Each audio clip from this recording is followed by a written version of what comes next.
أو ده بقى اللي ينطبق عليه مقولة ومن الحب ما قتل. حكايتنا النهاردة عن جريمة غريبة جدا، يعني جريمة ومضحكة في نفس الوقت.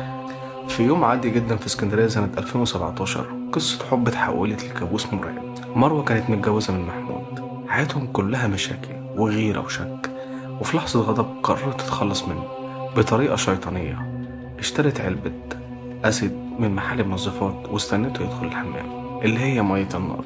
قربت منه ورمت عليه مية النار وهو حي.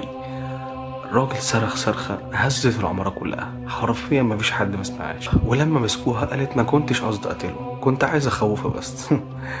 المحكمة حكمت عليها بالإعدام، والمفاجأة إنها كانت بتضحك وقت الحكم وتقول كنت بحبه بس هو اللي خلاني أعمل كده. نهاية مرعبة لقصة حب بدأت بحلم وانتهت في النار. اكتب رأيك وما تنساش تعمل لايك وسبسكرايب عشان الجريمة اللي جاية أغرب بكتير.